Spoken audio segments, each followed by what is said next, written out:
I'm doing my placement at Pan Intercultural Arts, and we're working in Croydon with a group of young refugees. The group is called Future. And every Monday, I meet Deborah and Tess on the Overground, and we go shopping together. And then we meet Tom, the third facilitator, at the library in Croydon, and we plan the session together. Then we go to the space, we have a meal with the participants, and then for 2 hours we play drama games. And we devise little pieces of work that will come together for a performance in July. So throughout these months, I've been asking myself, what could be a way of measuring the participants' journey throughout the process? And because I have a special role in this, I'm neither a participant nor a facilitator, but I participate and I facilitate. I can dip in and out of their worlds and kind of see connections emerging. And one of the connections that I saw was between the process and a mythological structure called the hero's journey, or the Monomyth. So my presentation will focus on matching the stages, some of the stages of the Monomyth, to the experience I had with Pan. And from there trying to explain why this can be useful for working with groups, and especially with refugees. So Joseph Campbell, he created a structure where he fits some of humanity's most famous myths, and that he called the hero's journey, or the Monomyth. And it's basically about a hero or a protagonist, can be an individual or a collective, that starts at home, goes on an adventure, and then goes back home transformed, and with the power to transform home. It's a circular structure, and I'm going to identify the most relevant stages to the future group. So imagine that there is a circle around you, and imagine that you are sitting on the line that divides, imagine that you are a line, and that you are sitting, that you divide the circle into two. So this world, this half of the circle, is the ordinary world. And behind you is the special world. So here is kind of everyday life, behind you is theatre.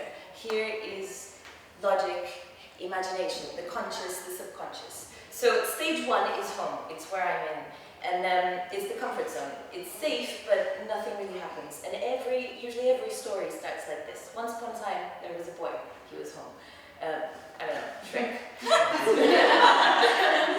Then there is stage two. Stage two is the call to adventure. So something disrupts the status quo, and that is an opportunity for you to leave home. So, for example, when Pandora receives the box, or when Harry Potter gets a letter from Hogwarts.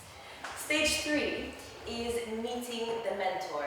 You usually in your journey meet someone who helps you, who points you to the right direction. So when Dante in Inferno, he meets Virgil, who says, go that way, or Simba meets Timon and Pumbaa. This is the crossing of the threshold, stage 4, where you go in between worlds. So platform 9 3/4, or Alice going down the rabbit's hole. And this will lead you to stage 5, which is challenges and tests, enemies and allies, where you kind of have to prove yourself. You have to do a few small battles that will lead to stage number 6, which is crisis and the ultimate challenge, which is kind of, there has to be decisive victory in your conquest. So it's the slaying of the dragon, it's the solving of the ultimate riddle. And that will lead you to stage 7, which is the reward. Celebration, yeah, so you have the princess, you have the treasure, you have the knowledge, you have the glory or the fame. And that will lead to the road back, where you will get home again to realize most of the times that home hasn't changed that much, but that you have. And that you have the power to transform home and go on your next adventure. So, this is the structure.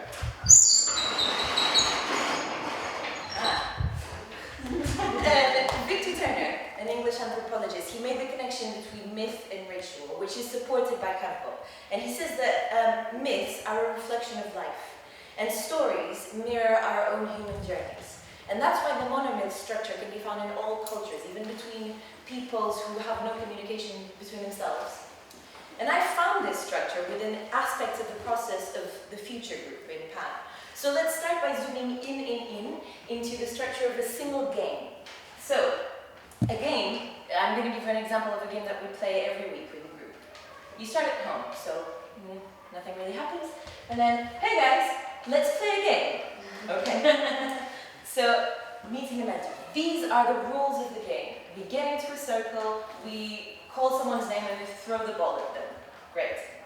Crossing the threshold onto the special world, so the world of the game. So 1, 2, 3, go. And we start to play the game. Tests, allies, and enemies. So the ball is thrown around, names are called, challenges. Then usually, every time we play this game, one of the facilitators says, what's our record? Can we beat our record? It's 26. Let's try and get 27. That's kind of the decisive victory. And then, yay, we did it! Or, yeah, we failed, but let's still celebrate. And then the road back home. So, okay, so back into the circle and ready for another game. Let's zoom out from there and apply the same structure, but to a whole session. So, participants begin at home, and every week Deborah sends them a text saying, "Hi guys, don't forget we have a session this week." Then they meet us at the place where we have the sessions. The crossing of the threshold. Oh yeah, we enter the space because we eat in a separate space, and then we enter the space and have a check-in into the special world of theatre and performance and game. Tests, allies, and enemies are simple games that we play one after the other, and then the crisis, the decisive victory each session is usually an exercise that is more complicated or devising a little piece that you have to perform back to the group. And then we celebrate. We say, well done, or I play the piano a little bit, or we have a checkout, and then participants go back home until the following week. Right, so let's zoom out even more into the structure of the whole process. So for me, it has been since January, but the group has been going since, it's the second year and it started in September. So, home, nothing has been created, September or January. The call to adventure is the regular coming to the sessions and noticing that something wants to happen. Meeting the mentors, getting to know us, and the guest artists that come and give workshops on their areas of expertise. And the crossing of the threshold has been kind of gaining a theatrical vocabulary, so a theatrical language that you can use through games and exercises. And that leads to tests, allies, and enemies, which is what we're starting now, which is devising for the show that we have in July. And in July, the crisis, the decisive victory will be the performance. And then going back, starting the return, so the reward would be the celebration of that performance, and then the road back until September, where everything will start again. So using the hero's journey, you can see that a single game can be a microcosm for the entire process. The problem arises when you zoom out once more into the participants' biggest journeys within the context of being refugees. So they begin at home, and something disrupts the status quo, which is maybe war. And the call to adventure might be a tragedy, might not always be good. So they need a helper along the way, which can be a legislation or someone who helps them get into this country. And coming to England would be the crossing of the threshold into a special world that is not really what they're used to. And then tests, allies, and enemies. They have to prove their identity. They have all these interviews, all these tests to prove kind of impossible things. And then crisis is where most of the participants are now, which I think is trying to adapt to a new life that is completely different than what they were used to. So the problem is that most of these people that are in this stage, and being called a refugee implies that you are in a journey where you haven't reached home yet. It kind of means that you are on the polar opposite of home. And I think it's called the refugee crisis for some reason. And so how can the hero's journey be useful to someone who doesn't know if home will be there when they get back, or if they will get back?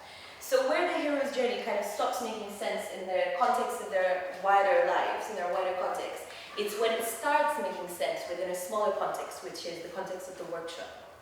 So, because it provides them exactly with the structure that they are missing. For me, the importance of these sessions comes from their circularity. Through the repetition of the circular structure, every game, every session, and ultimately every experience of these, a safe space is created, and a potential feeling of home. But this safety is not free from risk. In Panhardt's case, it's what Marianne Hunter calls the container for risk, because you don't know the content or what will happen, but you know the structure of the process. And even if you don't know the bigger thing, you can trust the details and let them inform you about what needs to follow, because it's the same or a very similar structure for a game, a session, or the process.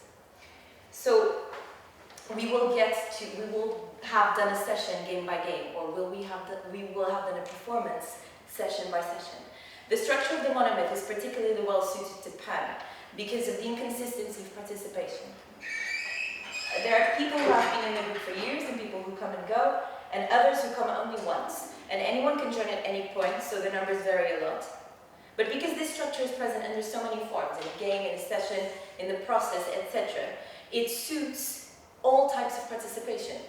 So you can go just for one session and feel that closure, feel that full circle, or you can stay until the end and also feel that full circle.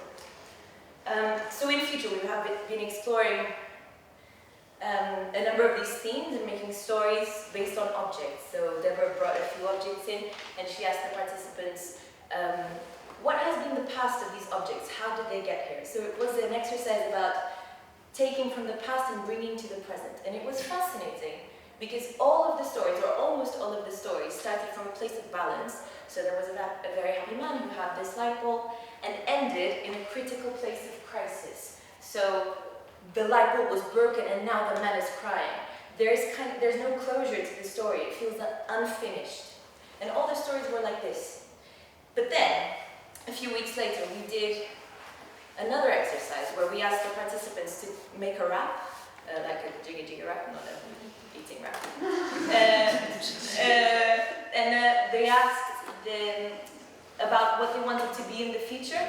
So starting from where they are now and where they want to be in the future. And it was amazing also because all the stories started from a place of crisis and into balance. So all the participants said, oh, I dream of a future where there are no borders between countries, or I will get my family back, or where visas aren't necessary. So they were basically describing ways of enabling this journey back.